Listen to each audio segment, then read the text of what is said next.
언약으로 세우는 감사라는 말씀을 함께 나누겠습니다.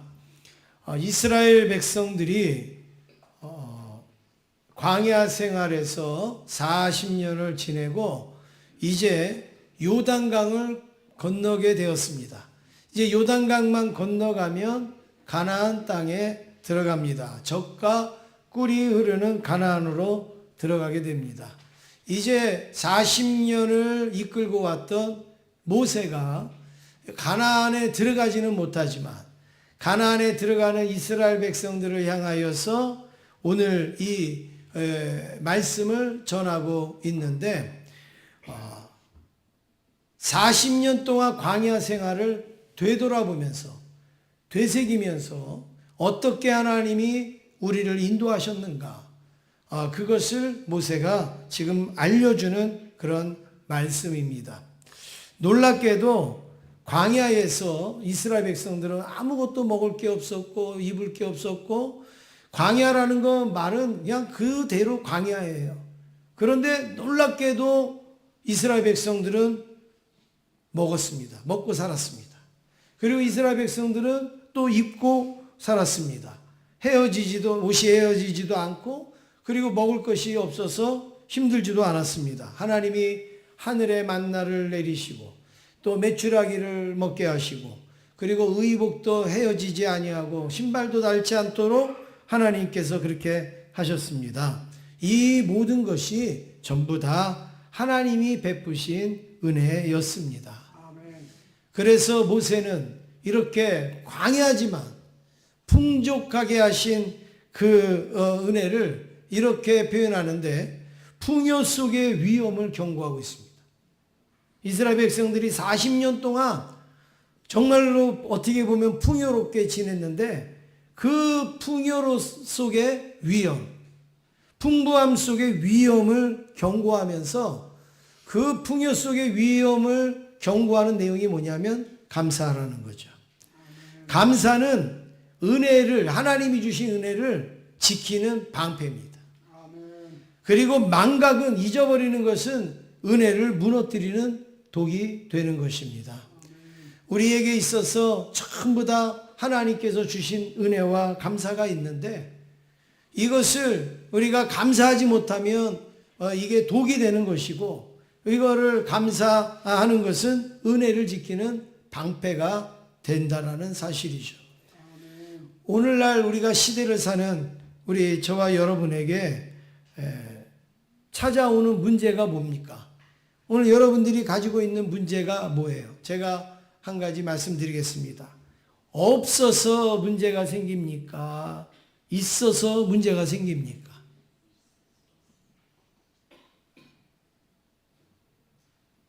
우리 성도님들은 너무 심각하게 대답을 하시려고 그래서 이게 대답이 빨리빨리 안 나오는 거예요.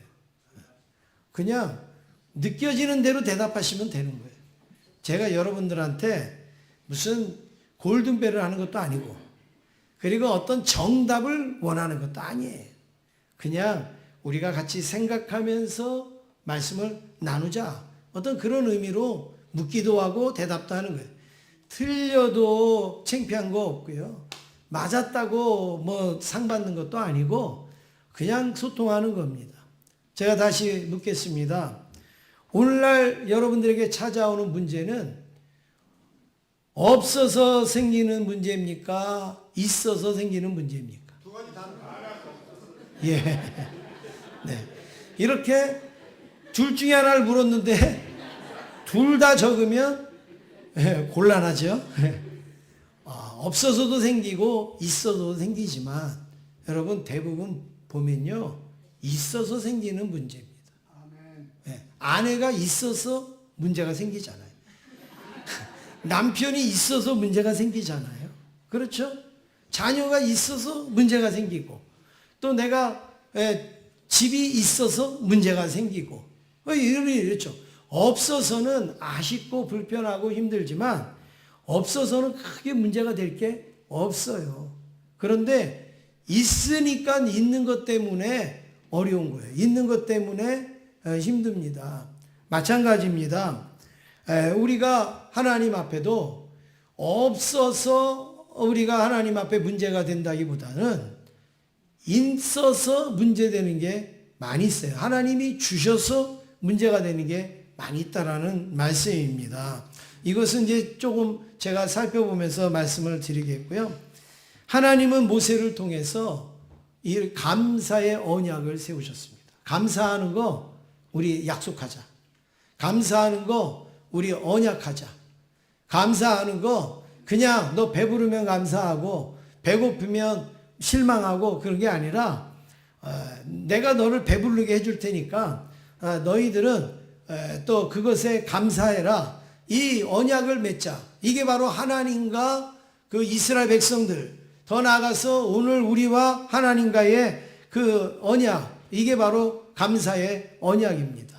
이 감사로 세우는, 언약으로 세우는 감사가 무언가? 첫 번째는 감사의 적이 있습니다. 우리가 감사하는데 감사의 적이 있다. 우리 아군이 아니고 우리 친구가 아니고 적이 있다. 감사의 적이 있다. 그 적이 뭘까요? 이스라엘 백성들의 적은 흔히는 블레셋일 수도 있고 애굽일 수도 있어요. 아수르일 수도 있어요. 바벨론일 수도 있어요. 그런데 감사의 적은 블레셋이 아니에요. 감사의 적은 애굽이 아닙니다. 오늘 본문의 11절, 14절, 17절 말씀에 보면 감사의 적이 뭐냐? 이거를 우리에게 분명히 보여주는 그 말씀이 나옵니다. 11절 말씀을 같이 한번 여러분 보시겠습니다. 한번 같이 읽어보겠습니다. 시작. 내가 오늘 내게 명하는 여호와의 명령과 법도와 규례를 지키지 아니하고 내 하나님 여호와를 잊어버리지 않도록 삼갈지어다. 지금 여기에 보면 감사의 적이 나옵니다. 감사의 적. 그게 뭐냐면 내 하나님 여호와를 잊어버리지 않도록 삼갈지어다. 그러니까 감사의 적은 하나님 여호와를 잊어버리는 거예요. 하나님 여호와를 잊는 거. 이게 감사의 적이라. 14절에도 여기에 말씀해 보면 내 마음이 교만하여 내 하나님 여호와를 어떻게 해요? 잊어버릴까 염려하노라. 여호와는 너를 애굽 땅 종되었던 집에서 이끌어 내시고. 그러니까 감사의 적은 뭐냐? 여호와를 잊어버리는 거. 지금 계속 강조하면서 말씀하잖아요. 여호와를 잊어버리는 거. 그 다음에 17절에도 나옵니다. 우리 같이 한번 읽겠습니다. 시작. 그러나 네가 마음에 이르기를 내 능력과 내 손의 힘으로 내가 이 재물을 얻었다 말할 것이라. 지금 모세가 하는 말이 뭡니까? 지금 뭔가 능력을 얻었어요. 우리 손에 뭔가 가졌어요. 재물도 가지고 여러 가지 가졌어요. 그런데 여기 뭐라고 말합니까? 내 능력과 내 손의 힘으로 내가 이 재물을 얻었다 할까 하미로라. 여러분 그 말이 뭐예요? 하나님의 은혜를 잊었다. 하나님이 주신 것을 잊었다. 그리고 내가 얻은 것이다. 내가 힘으로 노력했다. 지금 이렇게 하는 게 우리 감사의 가장 큰 적이라는 거예요. 감사할 게 없어서가 아니에요. 감사가 뭐 부족해서가 아니에요. 감사의 적은 하나님을 잊는 거예요. 하나님에 대해서 인식하지 못하는 거예요. 하나님에 대해서 하나님의 은혜를 잊는 거. 광야 40년 동안 이스라엘 백성들은 척박한 환경이고 황량한 그런 사막이었지만 배부르게 먹었습니다. 배부르게. 어떨 때는 하나님 나 만나만 먹는 거 너무 지겹습니다. 고기도 좀 먹게 해달라고. 또 어떨 때는 아유 고기만 먹으니까 이빨에 끼고 아유 힘듭니다. 이렇게 이야기할 정도로 먹었어요. 그리고 물도 마시고 그리고 모든 생활. 그들이 농사를 지었습니까? 나가서 일을 했습니까? 40년 동안 아무것도 안 했어요. 그런데도 그들은 먹었습니다. 그들은 배불렀습니다. 그런데 하나님을 잊은 거죠. 오히려 자기들의 힘으로 했다는 거예요. 오히려 자기들의 노력으로 했다는 거예요. 여러분, 그게 감사의 적이에요.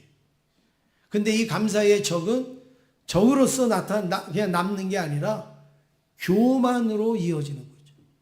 하나님을 잊어버리고 그 하나님의 은혜를 저버리면 그냥 저버린 걸로 끝나는 게 아니라 하나님 앞에 교만한 자세가 되는 거죠. 교만이라는 것은 우리가 알다시피 높이다라는 뜻이에요. 높이다. 나를 높이요. 나를 높이는 게 교만입니다. 그런데 여기에 보면 나의 배를 부르게 하신 분이 하나님이신데, 우리에게 충족시켜 주신 분이 하나님이신데, 그 하나님을 높이지 아니하고 뭐예요? 그 하나님 때문에 배부른 나를 높여요. 여러분, 이게 교만이죠. 나를 배부르게 하신 하나님을 높여야 되는데 하나님으로 배부른 내가 높아져요. 그게 바로 교만이라는 말입니다. 그래서 감사의 큰 적은 부족함이 아니에요. 결핍이 아니라 하나님을 잊는 것이고, 그리고 더 나아가서 교만한 것입니다. 교만은 하나님을 잊어버리게 하고 더 나아가서 하나님과 대적하게 합니다. 하나님과 대적하게. 자녀들이 열심히 키워놨더니, 열심히 공부시켜놨더니, 열심히 시집도 보내고 장가도 보내고 열심히 돌봐줬더니 어떤 조금 서운한 게 있고 조금 부모님한테 속상한 게 있다고 기껏 한다는 소리가, 엄마가 나한테 해준 게 뭐 있어? 아빠가 나한테 해준 게 뭐 있어? 여러분, 이렇게 말하는 이런 자녀들도 있잖아요. 그게 뭐예요? 다 부모님이 해줬는데 어느 순간부터 그게 자기가 한 것처럼 생각하고 부모님의 은혜를 잊어버리니까 어떻게 됩니까? 교만함이 돼가지고 해준 게 아무것도 없대요. 해준 게 뭐가 있냐요? 이런 자녀가 얼마나 불손한 자녀입니까? 우리가 하나님에 대해서도 바로 하나님이 지금까지 다 먹이시고 입혀주셨는데, 하나님이 하신 게 뭐 있어요? 차라리 애굽으로 가면 좋겠어요? 차라리 애굽에서 사는 게 훨씬 더 좋아요. 여러분, 그게 불순한 백성들이 하는 그런 모습이죠. 하나님을 대적하게 되는 거예요. 그냥 감사 안 하는 정도가 아니라 하나님을 대적하게 되는 거죠. 이런 교만함이 왜 생깁니까? 오늘 14절 말씀에 내 마음이 교만하여 내 하나님 여호와를 잊어버릴까 염려하노라. 하나님을 잊어버리면, 하나님의 은혜를 잊어버리면 뭐가 생겨요? 교만함이 생기는 거예요. 어느 누가 내가 교만해야지 이러는 사람 한 사람도 없습니다. 난 교만할 거야, 나는 교만하게 살 거야, 그렇게 말하는 사람 한 사람도 없습니다. 그런데 왜 교만한 사람이 나올까요?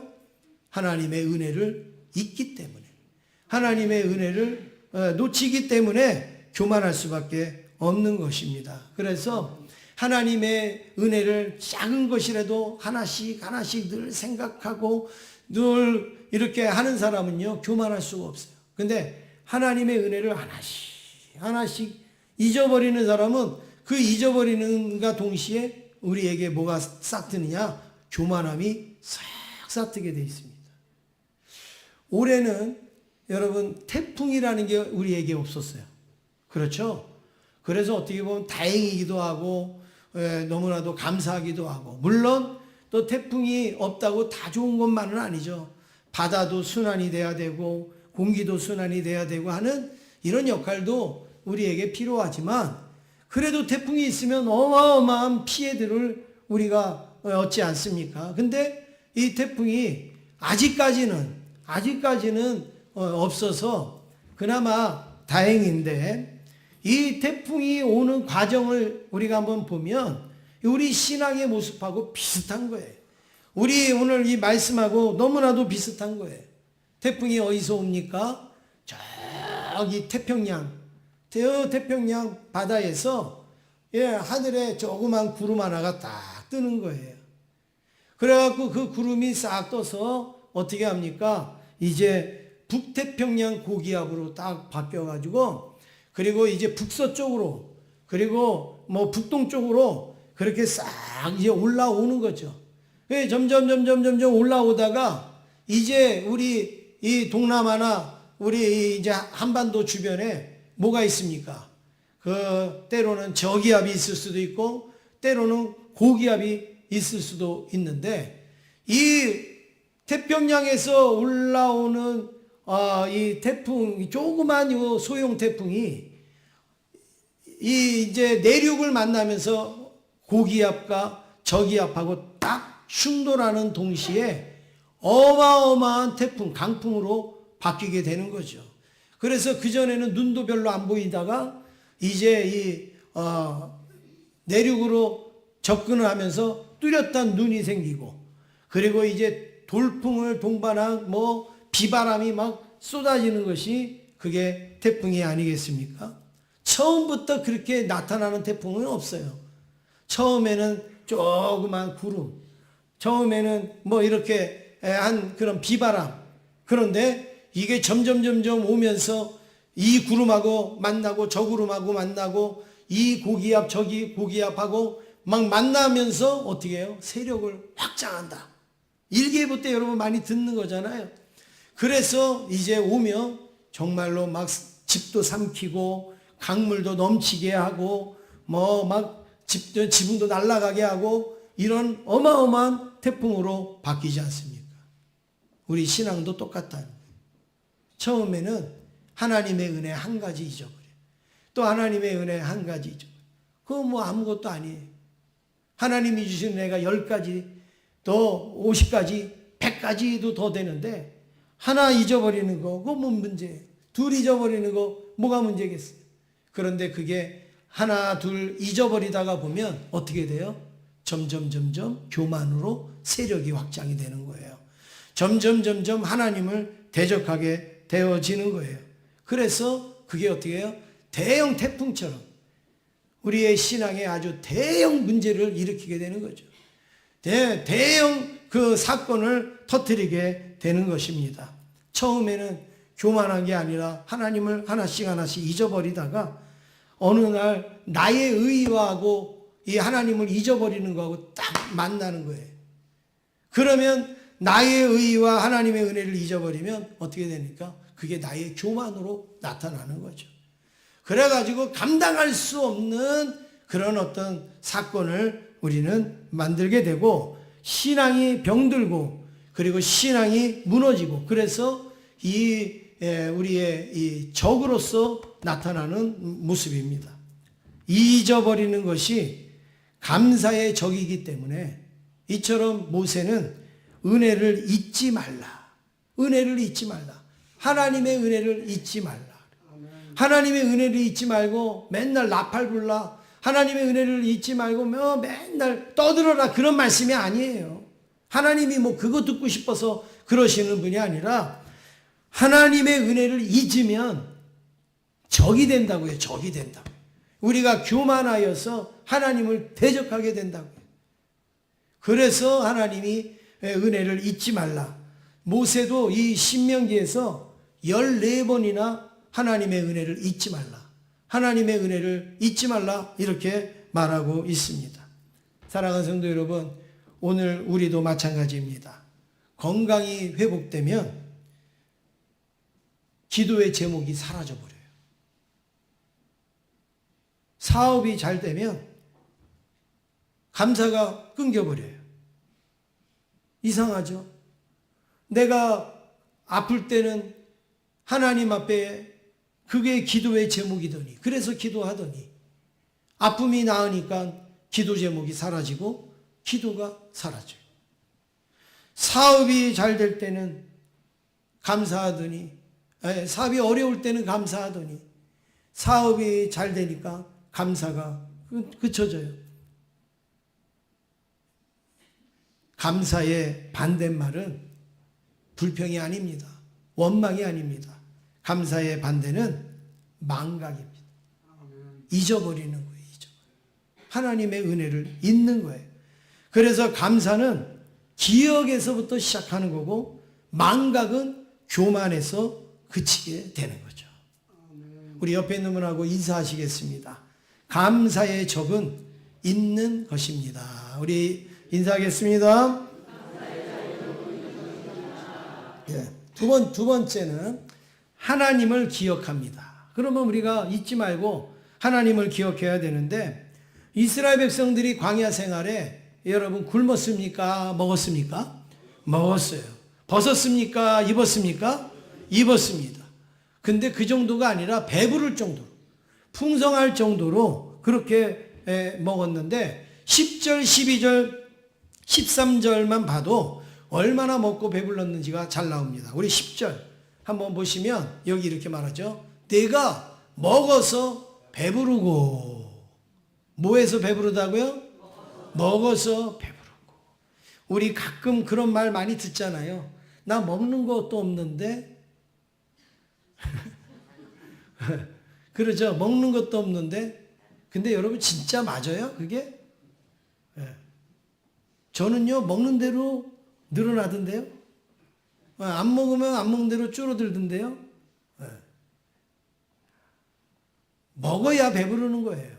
이스라엘 백성도 먹어서 배부르다. 배부르다. 그 다음에 12절 말씀에도 뭐라 그래요? 내가 먹어서 배부르고 그것뿐만이 아니라 아름다운 집도 짓고 거기에 이제 살게 될 것이다. 그 다음에 13절 말씀에도 보시면 한번 같이 읽겠습니다. 시작. 또 내 소와 양이 번성하며 내 은금이 증식되며 내 소유가 다 풍부하게 될 때에 여기 보세요.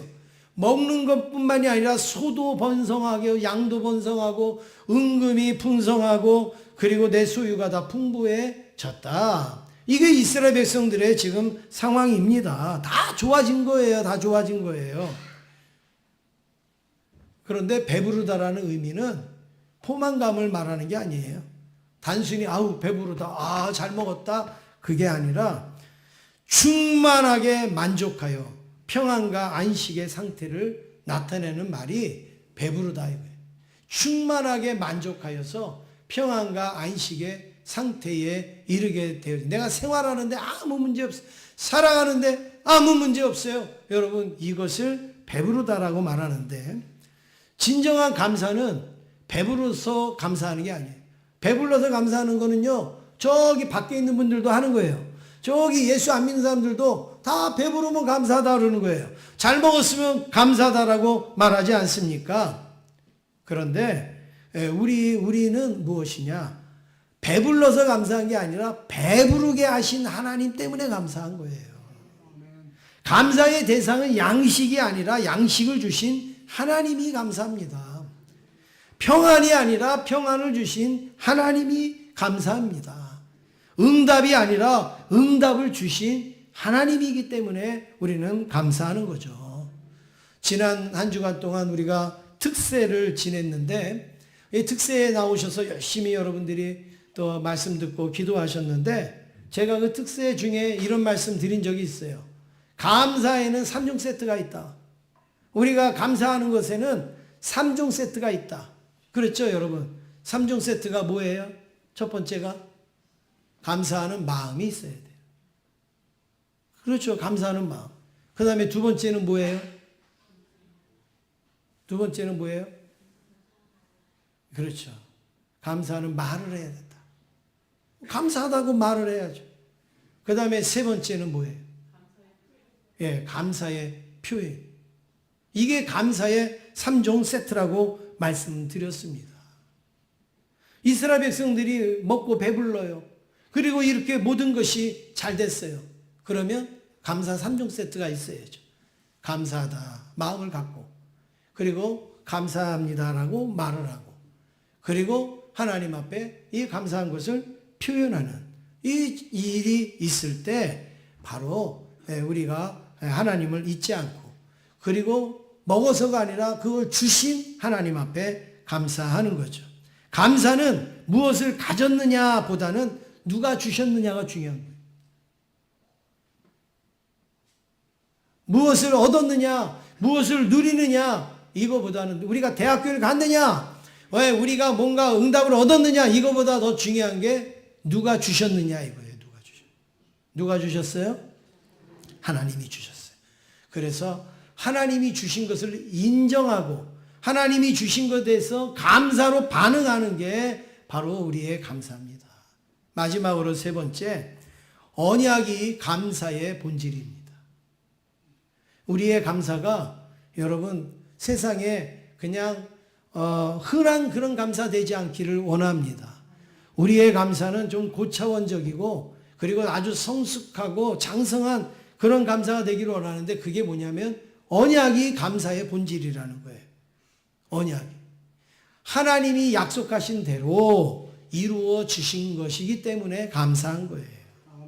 그냥 많이 먹고 배불러서가 아니라 하나님이 옛 선조들한테 약속하셨단 말이에요.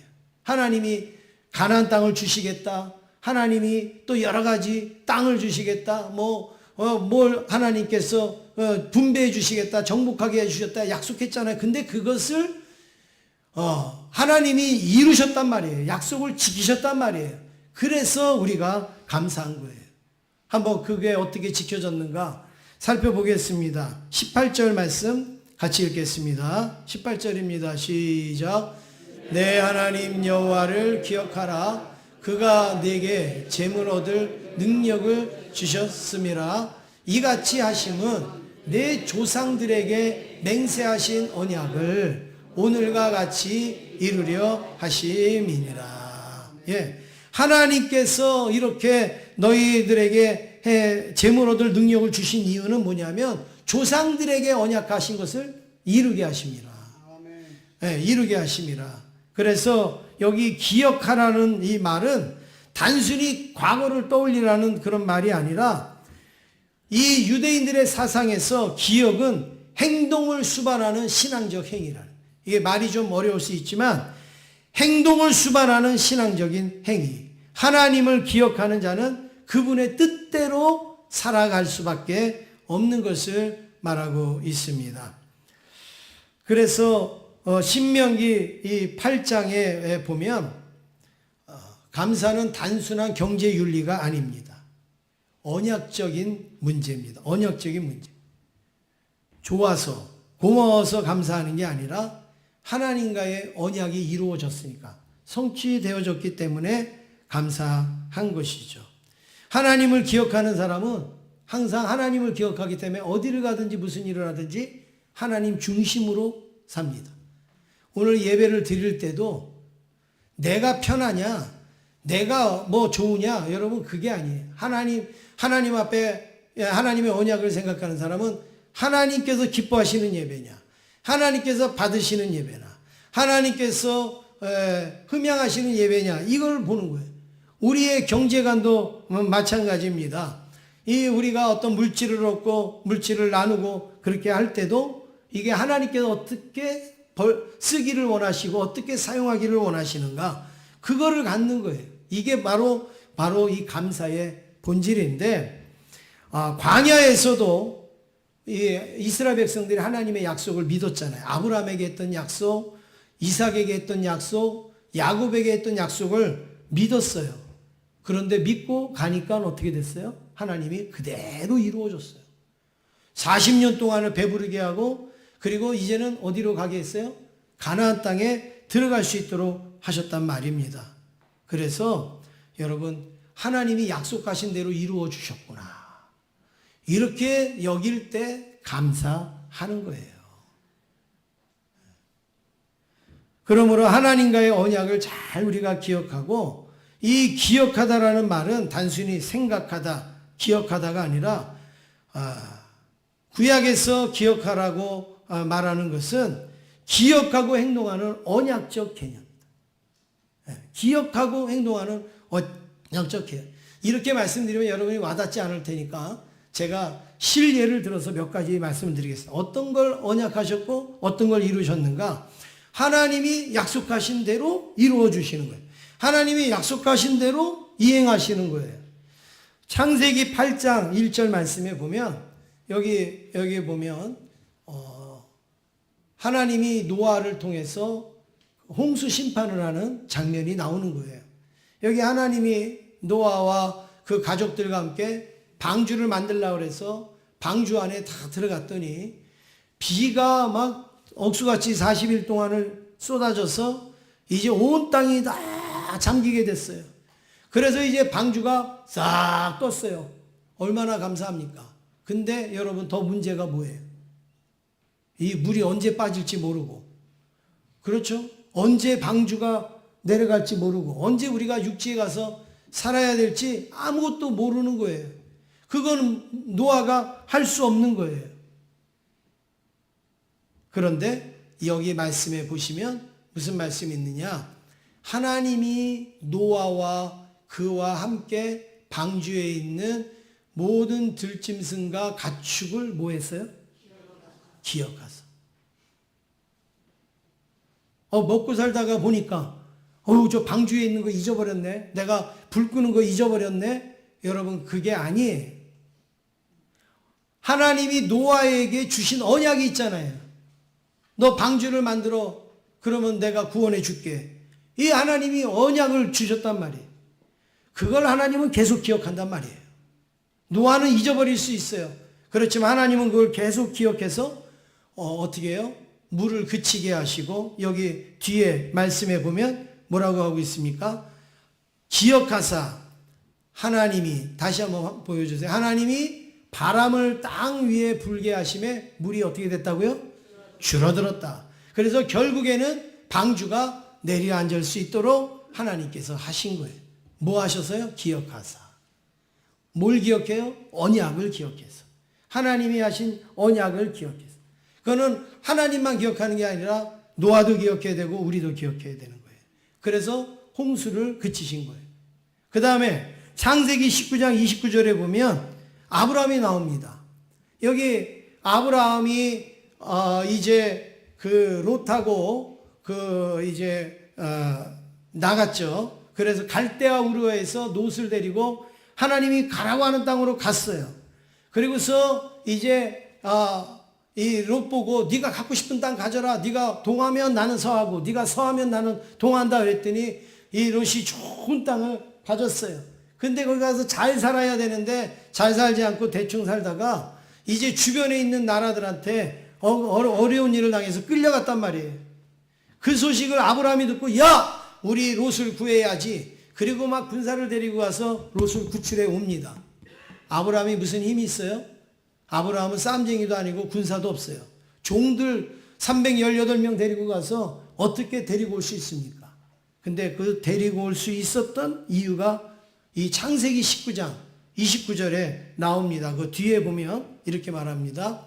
한번 보여주세요. 하나님이 그 지역의 성을 멸하실 때, 곧 롯이 거주하는 성을 엎으실 때에 하나님이 아브라함을 뭐 했어요? 생각하사. 아까 기억하사나 생각하사나 똑같은 말이에요. 그럼 아브라함을 생각했다는 건 뭐예요? 아브라함을 도와줘야 되겠다 그런 거예요? 그게 아니라 아브라함에게 갈 바를 알지 못할 때 하나님이 가라고 언약을 세웠잖아요. 그러니 언약을 세우신 것을 이루기 위해서 롯이 어려운 일을 당했을 때 또 롯을 구하러 간 아브라함을 위하여서 그 하나님이 구하여 주셨지 않습니까? 그게 뭐예요? 언약을 생각하사, 언약을 기억하사 구원해 주신 거죠. 한 가지만 더 예를 듭니다. 출애굽기 2장 24절에 보면 이제 그 모세가 그 이스라엘 백성들이 이끌고 나오기 전에 이스라엘 사람들이 애굽에서 400년 동안을 살다가 보니까 아주 멸시와 괄시를 당합니다. 저놈들은 어디서 굴러 들어와 가지고, 히브리라는 말이 뭐예요? 건너온 자들이에요. 건너온 자. 그냥 우리나라 말로 하면 어디서 굴러 들어온 놈들 이런 뜻이에요. 그냥 근본도 없고 누군지도 모르는데 굴러 들어와 갖고 자기네가 주인 행사하고 한단 말이에요. 그러니까 요셉이 있을 때는 요셉 보고 그래도 좋아했지만 요셉이 죽고 400년이 지나니까 어떻게 됩니까? 아유, 저 이스라엘 백성들 꼴보기 싫은 거예요. 그래갖고 고욕을 주고 괴롭게 하고 힘들게 하니까 이스라엘 백성들이 하나님 못 사겠습니다. 우리 좀 살려주세요. 그렇게 막 구할 때 하나님이 모세를 예비해서 구출해 내지 않습니까? 그 구출해 낼 때 하나님이 뭐라고 얘기하셨는가? 출애굽기 2장 24절 같이 읽겠습니다. 시작.